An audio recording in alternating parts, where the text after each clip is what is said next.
পশ্চিমবঙ্গের নির্বাচনে বিজেপির জয়ে মুসলিমদের পুশিনের সম্ভাবনা নেই বলে জানিয়েছেন স্বরাষ্ট্রমন্ত্রী সালাউদ্দিন আহমদ।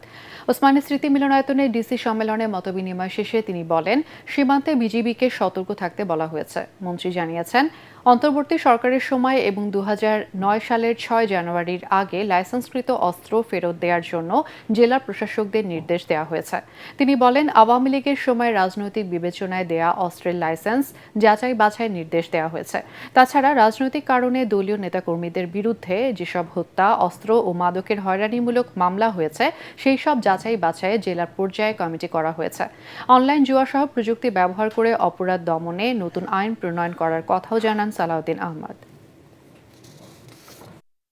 আমাদের বর্ডার গার্ড বাহিনী বিজিবিকে আমরা নির্দেশ দিয়েছি যাতে বর্ডারগুলোতে তারা একটু অ্যালার্ট থাকে, কারণ সেই রকমের সম্ভাবনা দেখি না।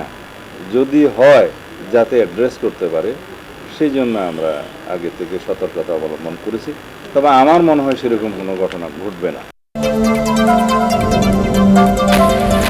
আমলাতান্ত্রিক জটিলতা সহ সকল বাধা দূর করে দেশে বিনিয়োগ বান্ধব পরিবেশ নিশ্চিতে সরকার কাজ করছে বলে জানিয়েছেন স্থানীয় সরকার মন্ত্রী মির্জা ফখরুল ইসলাম আলমগীর।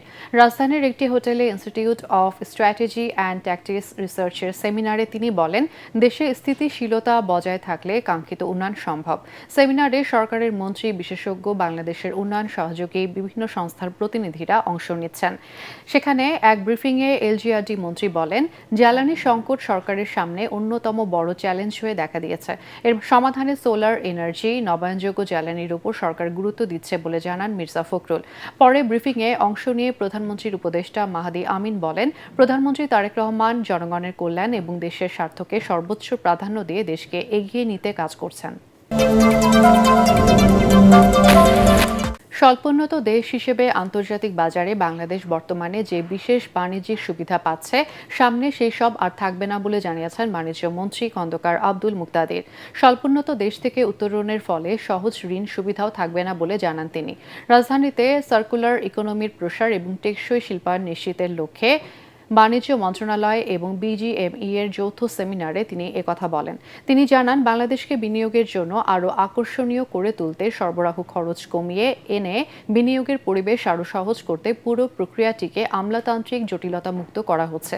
এছাড়া ওয়ান স্টপ সার্ভিসকে কার্যকর সেবায় পরিণত করতে একটি নির্দিষ্ট জায়গা থেকে সব সংস্থার সাথে সমন্বয় করা হবে। এর ফলে বিনিয়োগকারীদের আর অনুমতির জন্য দপ্তরে দপ্তরে ঘুরে ক্লান্ত বা হতাশ হতে হবে না। যুক্তরাষ্ট্রের সম্মতি ছাড়া অন্য দেশের সাথে বাণিজ্যিক সম্পর্ক তৈরি করা যাবে না, বিষয়টি মোটেও তেমন নয় বলে জানিয়েছেন অর্থ উপদেষ্টা ডক্টর রাশেদ আল মাহমুদ তিতুমির। তিনি বলেন, জনগণের স্বার্থে যে কোনো দেশের সাথে ব্যবসা বাণিজ্য করতে পারবে বাংলাদেশ। সচিবালয়ে সাংবাদিকদের সাথে আলাপকালে তিনি এসব কথা বলেন। অর্থ উপদেষ্টা জানান, বাংলাদেশ যুক্তরাষ্ট্রের সাথে বাণিজ্য চুক্তির বিষয়ে সবসময় শ্রদ্ধাশীল। পরামর্শের ভিত্তিতে দুই দেশের বাণিজ্যিক সম্পর্ককে আরও এগিয়ে নেওয়া হবে বলেও আশাবাদ ব্যক্ত করেন তিনি। এ সময় ওষুধসহ বিভিন্ন বাংলাদেশি পণ্য রপ্তানি বাড়ানোর বিষয়ে দ্বিপাক্ষিক আলোচনা হয়েছে বলে জানান তিতুমির। তিনি জোর দিয়ে বলেন, জাতীয় স্বার্থ রক্ষা করে বৈশ্বিক বাণিজ্যিক অংশীদারিত্ব বজায় রাখবে বর্তমান সরকার। বিভিন্ন পদ্ধতি এবং মেকানিজমের মাধ্যমে যাতে মার্কিন যুক্তরাষ্ট্রের সাথে আমরা এমনভাবে কাজ করতে পারি আমাদের আরও রপ্তানি বাড়ে, এবং সেই ক্ষেত্রে বহুমুখীকরণ করা দরকার। স্পোর্টস নেশনস কাপে অংশ নিতে আগামী নভেম্বর মাসে সৌদি আরবের রিয়াদ যাচ্ছে বাংলাদেশ দল। বিশ্বের 150টি দেশের প্রায় 7,500 প্রতিযোগী অংশ নেবেন এই প্রতিযোগিতায়। 15টি ভিন্ন ইভেন্টে বাংলাদেশের 50 জন প্রতিদ্বন্দ্বিতা করবেন।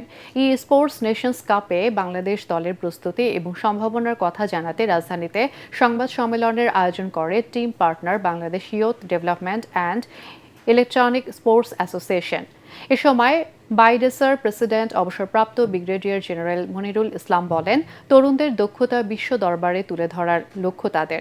সংবাদ সম্মেলনে উপস্থিত ছিলেন টিম ম্যানেজার আগা রাফসান, টিম কোচ ফারহান ইসলাম, আবিদ হোসেন এবং নাজমুস সাকিব।